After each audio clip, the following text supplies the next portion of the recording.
In this video for Hatshepsut, we'll be having a look at her trading expedition to the land of Punt, which is one of the most significant aspects of her reign.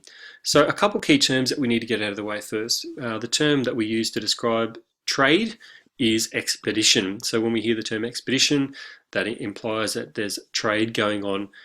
So that's how I refer to Punt. It's an expedition to Punt. The other term we often use is campaign, and that relates specifically to the military.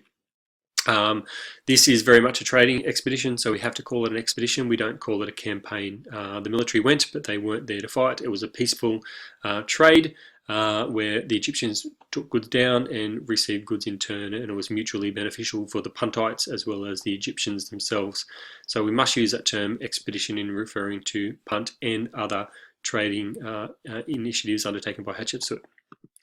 So where do we get the source from? And we have a lot of sources for Punt, which is why we know it was such an important part of Hatshepsut's reign. She used a whole heap of the middle colonnade at Deir el-Bahari, her mortuary temple, to put up some quite significant reliefs, and we can see an example of it here. And they told the whole story of the Amun, an oracle of Amun, initiating the expedition through to the expedition leaving, the meeting the Punt's king and his obese wife, bringing back the goods on the boats, coming back to Egypt and unloading the goods and tallying up what they brought back and all of those sorts of things. So the fact that she used so much of this colonnade at Deir el-Bahari to record this expedition would highlight how significant it was for her reign. And really, they had not been down there, the Egyptians had not been to Punt since Middle Kingdom times, so it had been a long time. So she reopened this trading route and continued it after that as well. So where is Punt located? We think it's located in modern-day Somalia. That's according to Shaw. So we can see where that is there on this map, with this highlighted part down there on the middle right-hand side.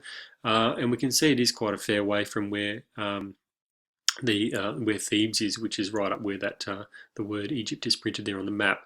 So quite a long way away and quite a significant expedition. The main purpose of the expedition was really to bring back incense, which was used in ritual practices for purifying purposes for Amun. So it was to bring it back for the temple of Amun. And we can see here an incense tree. This is actually a myrrh tree. So the whole point was to bring back myrrh trees, whole live myrrh trees, as well as the incense itself that had already been dried, which is from the leaves of the tree, which itself is called kaifi. The trees were planted at both Deir el-Bahari, her mortuary temple, as well as in the temple complex at Thebes as well. So the main purpose was really a religious purpose, to bring back incense for Amun. We also have secondary purpose, which is to bring back exotic goods to increase Egypt's wealth and to satisfy the needs of what is already quite a wealthy place.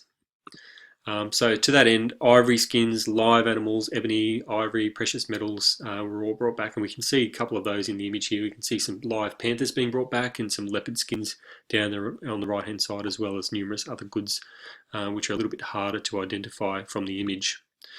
We've also got some religious significance in some of the things brought back. For example, we have baboons, live baboons brought back, and they featured quite prominently.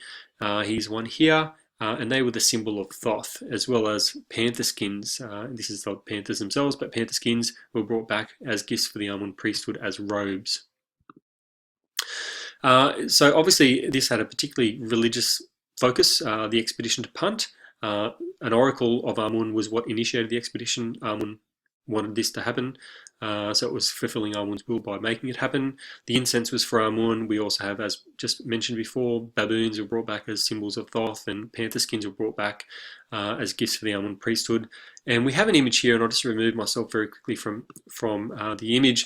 We can see on the right hand side, this is actually Hatshepsut offering the expedition to Amun, offering all the goods brought back to the god Amun. It's been erased because that term, damnatio memorare, Hatshepsut, her whole reign was attempted to be wiped out from memory, but this is Hatshepsut offering the expedition to Amun. It also had some pretty significant economic benefits. She had a solid economy already, so exotic goods were demanded by her people, so she was fulfilling that role. Things like cinnamon, ivory, gold, all of those sorts of things, aromatic woods. And this in turn stimulated the economy too, because it meant more people were spending money. It had political significance too, because it meant that Hatshepsut was providing for her people. She was maintaining art, It expanded Egypt's influence, as I mentioned before. They hadn't traded down this far south since the Middle Kingdom, so it reopened old trading routes, which are important for Egypt's prosperity. And all in all, it was the expectation of a new kingdom king to undertake these kinds of expeditions. So there's a bit of an overview of the expedition to Punt.